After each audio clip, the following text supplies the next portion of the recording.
네, 무심한 엄마입니다. 어릴 적부터 저는 부모님이 매일 돈 때문에 싸우시는 모습을 보며 자랐습니다. 집안은 언제나 어머니의 폭언과 거친 분노로 하루도 조용할 날이 없었고, 저는 그런 어머니가 무서워 교회를 다니게 되었습니다. 그러다 성인이 되어 입사한 첫 직장에서 남편을 만나 결혼했습니다. 근데 남편은 제일 친한 친구에게 사기를 당하고 보증을 서준 것이 잘못돼 많은 빚을 지게 되었습니다. 저는 빚을 갚고자 어린 아들들을 집에 두고 정신없이 돈을 벌러 다녔습니다. 그러다 어느 날 아들의 학교 선생님으로부터 아들이 학교에서 친구들과 싸우다 유리창을 깼다는 전화가 왔습니다. 또 어떤 날은 아들이 친구들과 패싸움을 해서 교복에 피를 묻혀오기도 했습니다. 저는 소처럼 들이받으며 방황하는 아들을 보면서 걱정은 되었지만 사춘기 남자아이니까 잠깐 저러다 말겠지 하고 넘어갔습니다. 근데 며칠 뒤 아들이 학교 친구들과 후배에게 돈을 빼앗고 때리는 사건이 발생했습니다. 피해 학생 부모님이 경찰에 신고하겠다고 해서 저를 비롯한 가해 학생 부모 모두 교무실에 소집되었습니다. 피해 학생 부모님이 쓴 글에는 아들의 죄목시 폭행, 협박, 금품갈취 등이라고 쓰여 있었는데 저는 그 단어들을 보는 순간 정신이 아득해지고 하염없이 눈물이 났습니다. 아들의 죄몫을 보며 그제야 내가 사랑 없고 무심한 부모임을 깨닫게 되었기 때문입니다. 엄마의 빈자리로 외롭고 불안한 아들은 친구들과 싸우면서 힘들다고 제게 계속 사인을 보냈는데 저는 돈을 벌어야 한다는 욕심에 아들의 아픔을 돌아보지 않았습니다. 빨리 빚을 갚아 아들을 좋은 학교에 보내야 한다고만 생각했지 내 자식이 아프고 외롭다고 온몸으로 말하는 소리에는 귀를 기울이지 않았던 것입니다. 제가 피해 학생 부모님께 무릎을 꿇고 저녁까지 눈물로 용서를 구하자 그분들은 다시는 이런 일을 하지 않겠다는 아들의 반성문을 받고 용서해 주었습니다. 그리고 저는 아들과 교문을 나오면서 엄마가 잘못했다고 사과했습니다. 그 후 아들은 공동체에 속해 예배를 드리며 신앙생활하였고 학교를 졸업한 뒤에는 예전에 자신처럼 방황하는 청소년들을 지도하는 일을 하며 믿음의 가정을 꾸렸습니다. 돈밖에 모르던 무심한 저를 늦게나마 엄마의 자리로 돌아오게 해주신 하나님께 감사드립니다. 적용하기입니다. 아들에게 고맙다고 자주 표현하겠습니다. 방황하는 자녀를 둔 지체들에게 무심했던 엄마였던 저의 죄와 연약함을 나누겠습니다. 네, 여기 이렇게 나와 있듯이 어떤 사건 가운데 결국은 나를 돌아봐야 되는 것이 아니겠습니까? 이 엄마의 빈자리로 외롭고 불안한 아들이 친구들과 싸우면서 사인을 엄마한테 보낸 거죠. 근데 돌아보지 않았기 때문에 그 일들이 있었다라는 겁니다. 그랬을 때 이제 깨닫고서는 네, 이렇게 아들한테도 엄마가 잘못했다 이렇게 이야기를 하자 이 아들이 또 변화가 되어서 자신에게 있었던 그런 이런 사건들이 약재료가 되어 자신처럼 방황하는 청소년들을 지도하는 일을 하며 또 이렇게 믿음의 가정을 꾸렸다라고 하고 있잖아요. 그래서 정말 이 어머니의 변화가 또 이렇게 자녀의 변화로 이어진 또 모습을 이렇게 볼 수 있습니다. 네, 오늘은 출애굽기 21장 28절부터 36절까지인데요. 근데요, 오늘 말씀 같은 걸 보면요, 사실 좀 뜬구름 잡는 얘기라고밖에 볼 수가 없습니다. 왜 그러냐면 이것은 농경 사회에나 적용되는 일인데 이스라엘 백성들은 지금 광야 생활을 하고 있지 않습니까? 근데 이것은 무엇을 말하는 거냐면 하나님께서 미리 미래를 준비시켜 주시는 거예요. 이제 가나안 땅에 들어가면 농경 사회에서 살게 될 텐데 이런 갈등이 있을 것이고 저런 갈등이 있을 것이니까 이렇게 하면 된다. 이걸 보면서 우리들은 무엇을 생각할 수 있냐면요, 매일 여러분들이 말씀이 있잖아요. 그러면 오늘 당할 일을 미리 준비할 수 있어요. 그러니까 하나님은 앞서 행하시는 분이기 때문에 오늘 내가 본 이 말씀이 오늘 하루 내가 어떤 일을 당하든지 하나님이 이렇게 지켜주시고 보호해 주시는 것이겠죠. 그러나 그날 말씀이 없이 살아간다면 우리가 어떤 일을 당할 때 참 당황스러워만 하지 않겠습니까? 그래서 미리 하나님은 이렇게 예방책을 이렇게 적어 주신 겁니다. 그래서요, 28절에 보니까요, 소가 남자나 여자를 받아 죽이면 그 소는 반드시 돌로 쳐서 죽일 것이요 그 고기는 먹지 말 것이요 임자는 형벌을 면하려니와 해서요, 소가 사람을 들이받았을 경우에 이제 적용해야 할 처벌과 보상에 대한 부분이 나와 있어요. 근데 28절하고 29절은 좀 다르거든요. 그래서 고의성이 있느냐 없느냐 이거에 따라 처벌이 달라짐을 보여주고 있는 겁니다. 그래서요, 이 소가 28절 같은 경우는 이거는 뭐 본래 이런 소가 아니었는데 갑작스럽게 이런 일이 했었을 때는 이 소를 돌로 쳐서 죽일 것이고 그 고기는 먹지 말고 이 주인은 형벌을 면하게 된다라고 이렇게 말씀해주고 있어요. 그러니까 하나님은 동기를 살펴보시고 계신다라는 것을 우리가 알아야 되는 것이겠죠. 이 29절에 소가 본래 받는 버릇이 있고 그 임자는 그로 말미암아 경고를 받았을 때 단속하지 아니하여 남녀를 막론하고 받아 죽이면 그 소는 돌로 쳐 죽일 것이고 임자도 죽일 것이며 28절에는 이게 원래 그랬던 게 아닌데 이제 29절은 원래 받는 버릇이 있음에도 불구하고 주인이 방치해 두잖아요. 그렇게 되면 그것에 대해서 소도 돌로 쳐 죽임을 당하고 임자, 주인까지도 죽임을 당하게 되어진다라는 이런 다른 처벌 기준이 나와 있어요. 여기서 이 단속하지 아니하여라는 단어를 이제 원어로 보면 철저히 지켰어야 한다라는 의미가 있거든요. 그러니까 소를 죽여서라도 미연의 사고를 방지해야 되는 책임이 주인에게 있었다라는 것을 말씀해주고 있는 겁니다.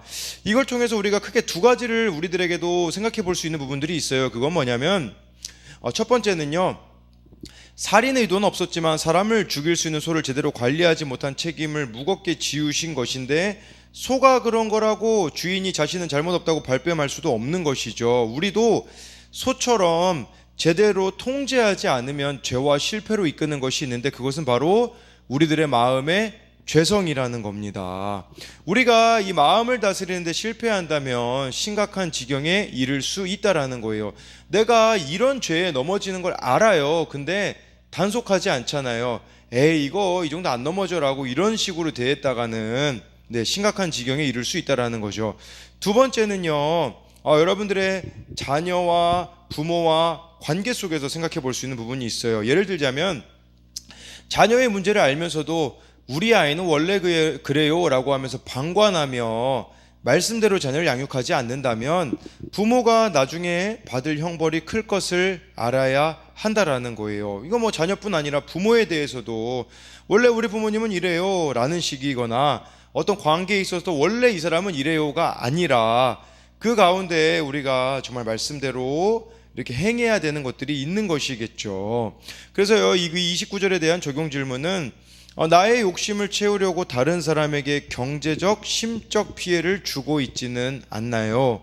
다른 사람에게 피해를 주지 말라는 경고를 받아들이나요? 또 내가 통제해야 하는 것은 무엇이 있을까요? 그리고 아까 그 자녀에 대한 부분도 자녀를 말씀으로 양육하고 있나요? 자녀가 소처럼 받는 버릇이 있는데 원래 그렇다며 방관하고 있지는 않나요? 근데 이걸 꼭 자녀로만 보지 마시고요, 영적 자녀, 내가 정말 예수님께로 인도하고 있는 그 사람에 대하여서도 원래 저 사람은 저런 거야 라는 식으로 우리가 정말 방관하고 있지는 않는가도 이렇게 돌아봐야 합니다.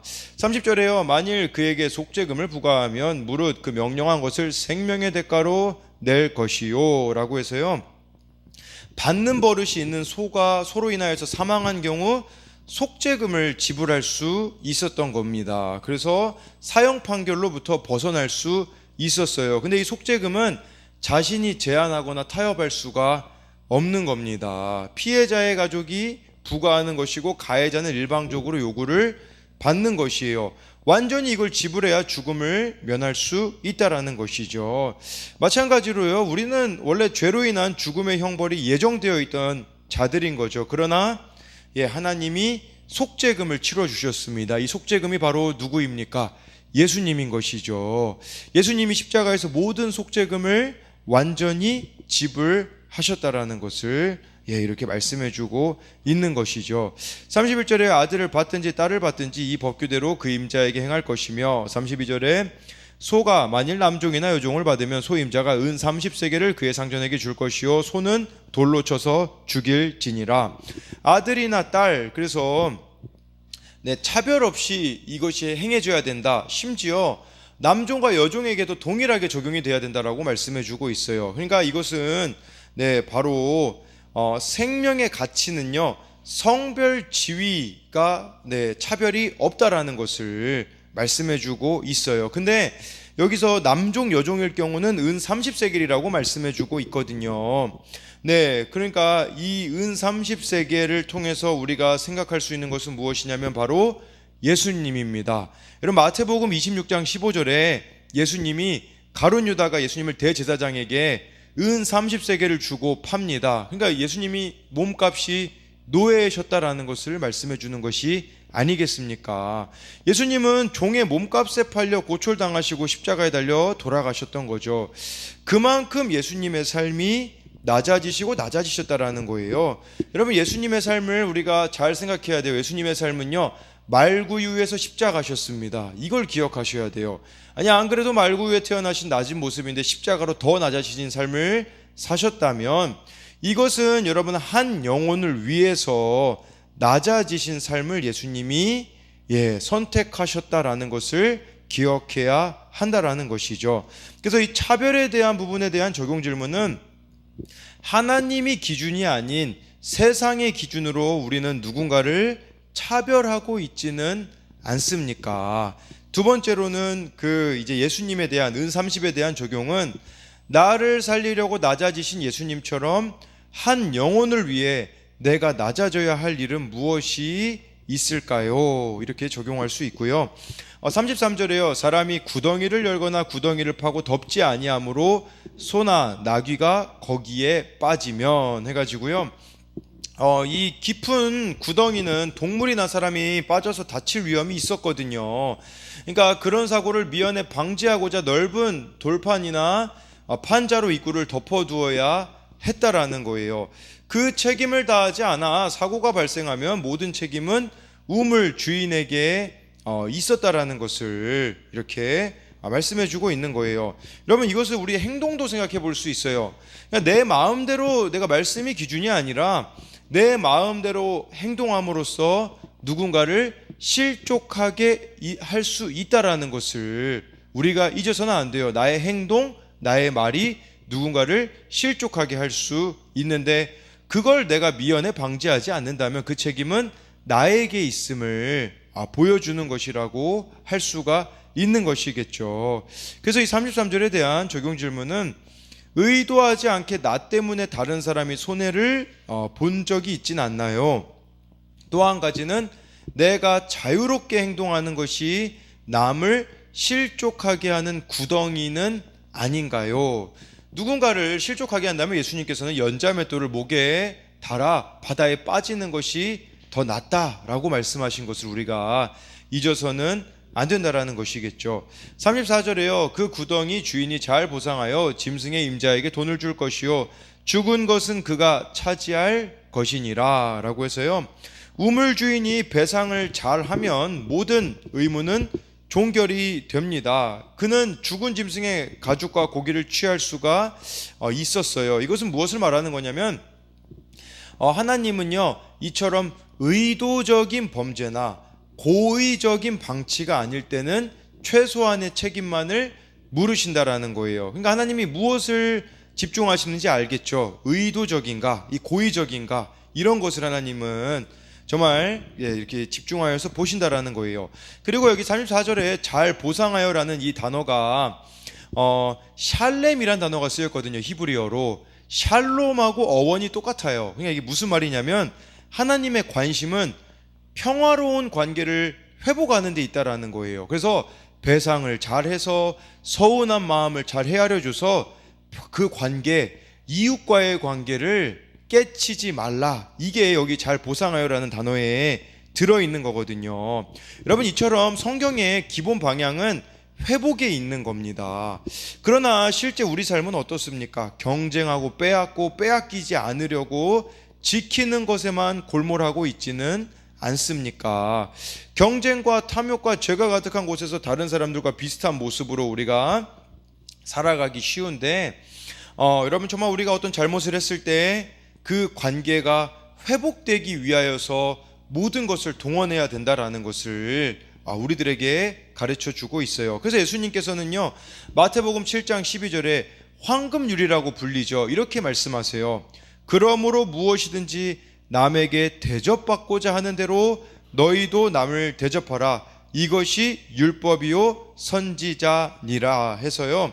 정말 이 말씀의 요약은 한마디로 말하자면 황금률, 누군가에게 대접받고 싶으면 먼저 남을 대접하라 라고 이렇게 말씀하신 것처럼 내가 피해자라면 가해자가 어떻게 해야 온전히 회복할 수 있을지를 또 생각해서 그대로 해줘야 되고 그래줘야 된다라는 세상은요 또 우리가 생각하는 기준은 가해자가 뭐 피해자에게 어느 정도 해줘야 되는 이런 것만 생각하잖아요. 근데 예수님의 기준은 한 수 위입니다.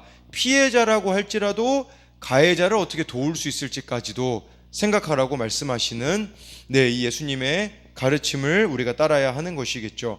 그래서 이 34절에 대한 적용 질문은 하나님이 나에게 맡겨주신 일에 책임을 다하지 못해 대가를 치른 적이 있나요? 그리고요, 내가 잘 보상하여 즉 회복해야 하는 관계는 무엇이 있을까요? 또 한 가지는 성경의 기본 방향은 회복에 있다고 하는데 나의 삶과 가정에서 회복되어져야 하는 영역은 무엇이 있을까요? 마지막으로 35, 36절을 보면요, 이 사람의 소가 저 사람의 소를 받아 죽이면 살아있는 소를 팔아 그 값을 반으로 나누고 또한 죽은 것도 반으로 나누려니와. 그러면서 이제 36절에 그 소가 본래 받는 버릇이 있는 줄 알고도 그 임자가 단속하지 아니하였으면 그는 소를 갚을 것이요 죽은 것은 그가 차지할 지니라 라고 이렇게 해가지고요. 35절은 이것도 또 고의성이 들어가지 않은 걸 말씀해 주고 있는 거예요. 소가 이 소유한 소가 서로 싸우다가 죽게 되었을 때는 죽은 소의 주인은 피해 보상을 받게 했고 죽은 소의 주인은 보상의 의무를 감당해야 했다라는 것이죠.